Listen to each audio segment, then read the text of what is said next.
In this tutorial, we'll be learning how to sew a ball dress that has upper parts like half length like this, and the down will be as full as this. It's just that it will not be flay and gathered as seen in the picture. It will just be gathered as a very voluminous lower part with these two bows at the front. Now this is the part 2 of this sewing tutorial. There's a part 1 of this sewing tutorial. The link will be showing up and it will also be down in the description box. This is the concluding part of this sewing tutorial. I also have a tutorial on how I cut this dress. The link will also be up and down in the description box below.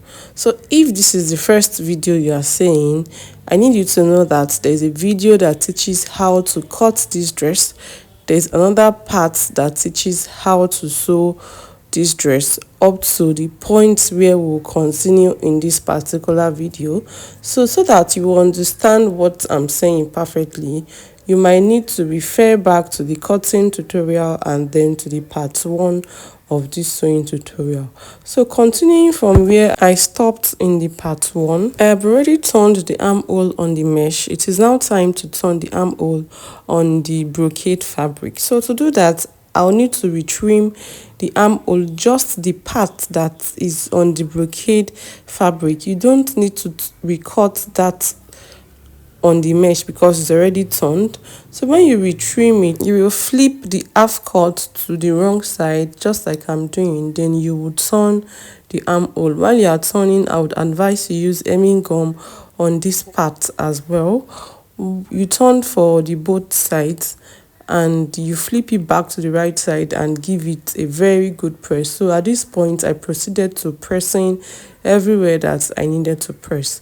Don't forget that we have still not turned the zip allowance. So the next thing to do is to attach the gathers part of this dress on it, like the lower part of this dress, to the half length. So to do that, I'll be folding the half length into two like this and just put a notch at the middle of the main fabric. I'll also be notching the middle of the doll face, which is serving as a lining separately.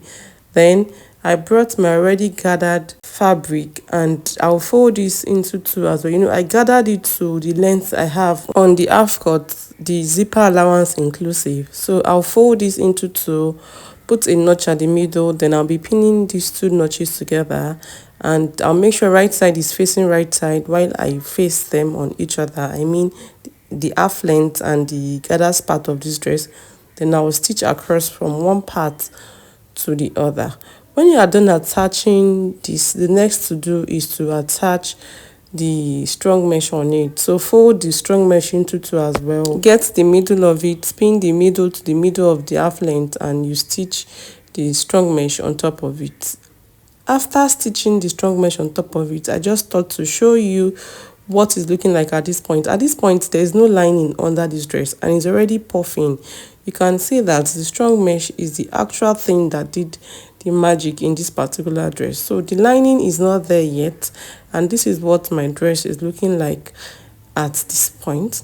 So the next thing to do is now to fix the lining. To fix the lining, I'll be fixing it on the lining, not on the half length, not on the actual fabric. I'll be fixing the lining on the lining. I hope what I'm trying to say is clear. So I'll fold the lining into two for the half length, get the middle, put a notch at the middle, then I'll bring the doll face that is serving as the lining for the lower part of this dress, fold it into two. It's already gathered. Fold it into two, get the middle as well, pin the middle to the middle, and you are just going to sew across from one zip side to the other zip side. My name is Oluwatosin, in case this is the first video of mine that you're coming across, and in case you're new here, consider subscribing, and don't just subscribe, turn on the notification bell so you get notified the next time I upload a new video on this channel. And to all my returning subscribers, you're so much welcome. So when I was done doing that, this is where I am at this point. You can see that all the rough edges that I used in joining the gathers to the half length is already concealed. Next after this is to fix the zip on this dress. Don't forget that the zip allowance is still not turned yet. The zip side is still not turned yet. So to do this, you are going to face the right side to right side for the zip side. Then you pick up your zip and just figure out the length on the dress. Like figure out how long you want the zip to be on the dress. I just pick up my zip and I put it on the zip allowance, and then I'll mark where I want the zip to stop. So from where the zip stops down to the whole length of the dress, you are going to neatly and carefully join it together. You join the actual fabric together with the strong net. You are joining the actual fabric together with the strong net. After joining, proceed to fixing your zip. It is now time to turn the zip side together with the zip. So you flip the lining for the half length over to the right side of the half length, and then you turn. Make sure that the lining is facing the right side of the main fabric. Then you stitch from up to down. When you get to where you've already joined on the lower part of this, like when you get to where you've joined on the gather side, don't let the one part get in the way of the other. Make sure that you push one side aside so that you can turn each side separately. After turning, this is what mine is looking like. All the rough edges are already inside. This is what the inside of this dress looks like at this point.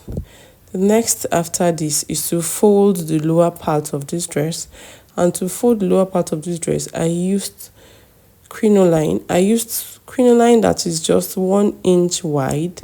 After attaching the crinoline to the right side, I flipped it to the wrong side and stitched it down again. At this point, you can use hemming gum to just gum it neatly on the dress, but I don't want it to start opening in no time, so I had to stitch down again.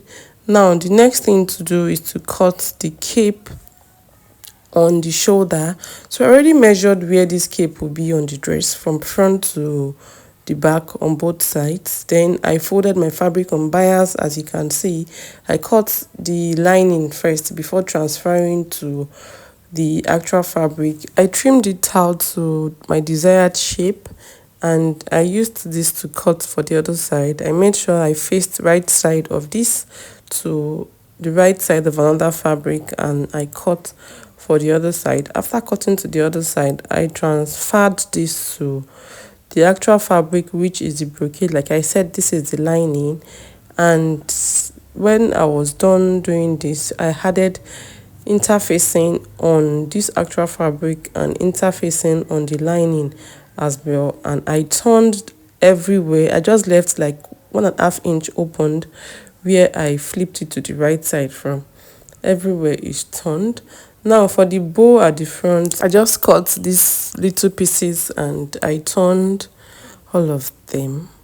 Please, if at this point you're still with me and you've not subscribed, kindly do, and please engage with this video. You can just give this video a thumbs up, or you can just drop a comment down in the comment section. This engagement means a lot to me because it helps YouTube get my video to the right audience.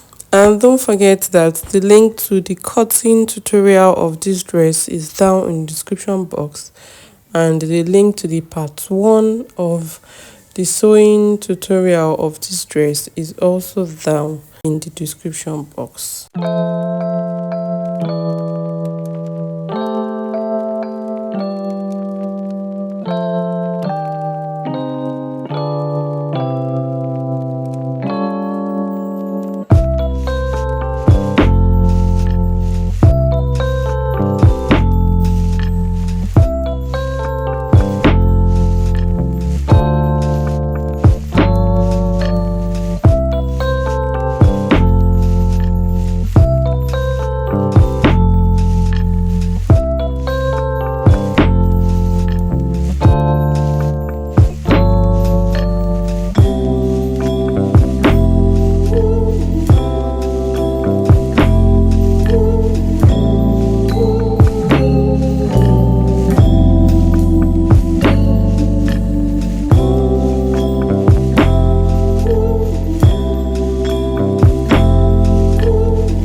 And for this cape that serves as the sleeve, when I was on turning and pressing, I neatly and tack it on the dress. I did not use machine to sew it. I used needle and thread to neatly tack it on the dress. And after all being said and done, check out this cuteness. Every baby girl's closet deserves a dress like this. I'll be uploading a short tutorial on how I beaded this dress. It's just a simple and quick tutorial. I'll be uploading that in my next video. I hope this video has been helpful or interesting to someone. If this video has been helpful to you, please don't forget to give it a thumbs up. It means a lot to me.